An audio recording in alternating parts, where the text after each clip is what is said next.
جہاں اب شہر مکہ آباد ہے۔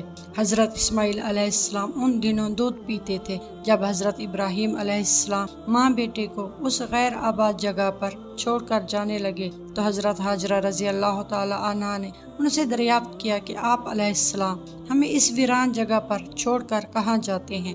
حضرت ابراہیم علیہ السلام خاموش ہو گئے۔ حضرت ہاجرہ رضی اللہ تعالی عنہا نے متعدد بار یہ سوال کیا مگر حضرت ابراہیم علیہ السلام خاموش رہے۔ حضرت ابراہیم علیہ السلام کی جانب سے مسلسل خاموشی دیکھ کر حضرت ہاجرہ رضی اللہ تعالی عنہا نے دریافت کیا کہ کیا یہ اللہ عز و جل کا حکم ہے؟ حضرت ابراہیم علیہ السلام نے فرمایا کہ ہاں، یہ اسی کا حکم ہے، اور پھر خاموش ہو گئے۔ حضرت ہاجرہ رضی اللہ تعالی عنہا نے کہا کہ اگر یہ اس کا حکم ہے تو پھر وہ ہمارا اجر ضائع نہیں جانے دے گا۔ بخاری شریف میں حضرت عبداللہ بن عباس رضی اللہ تعالی عنہ سے مروی ہے کہ حضرت ہاجرہ رضی اللہ تعالی عنہ پہلی خاتون ہیں جنہوں نے کمر پر پٹکا باندھا، اور انہی سے دیگر عورتوں نے یہ طریقہ سیکھا ہے۔ حضرت ہاجرہ رضی اللہ تعالی عنہ نے پٹکا اس لیے باندھا تھا تاکہ حضرت سارہ رضی اللہ تعالی عنہ ان کے قدموں کے نشان نہ ڈھونڈ سکے۔ حضرت ابراہیم علیہ السلام نے حضرت ہاجرہ رضی اللہ تعالی عنہ اور حضرت اسماعیل علیہ السلام کو لیا اور چل پڑے۔ حضرت اسماعیل علیہ السلام ان دنوں والدہ کا دودھ پیتے تھے۔ حضرت ابراہیم علیہ السلام نے ان دونوں کو لے جا کر بیت اللہ شریف کے نزدیک زمزم کے مقام پر ایک درخت کے پاس بٹھا دیا جو مسجد کا بالائی حصہ تھا۔ اس وقت مکہ مکرمہ بے آباد تھا اور وہاں پانی کا نام و نشان بھی نہ تھا۔ حضرت ابراہیم علیہ السلام نے کھجوروں کی ایک تھیلی اور پانی کا ایک مشکیزہ ان کے پاس رکھا اور چل دیے۔ چلتے چلتے آپ ایک ٹیلے کے پاس پہنچ گئے جہاں سے دونوں ماں بیٹا ان کی نگاہوں سے اوجھل ہو گئے۔ آپ علیہ السلام نے بیت اللہ شریف کی جانب منہ کیا اور اپنے دونوں ہاتھ بارگاہ الہی میں دعا کے لیے اٹھائے۔ اے میرے رب، میں نے بسا دیا اپنی اولاد کو اس جگہ پر جہاں کھیتی نہیں، تیرے حرمت والے گھر کے نزدیک۔ اے میرے رب، اس لیے کہ نماز قائم کریں، تو لوگوں کے دلوں کو ان کی جانب مائل کر اور انہیں کچھ پھل کھانے کو دے تاکہ وہ تیرا احسان مانے۔ سورہ ابراہیم آیت نمبر 37۔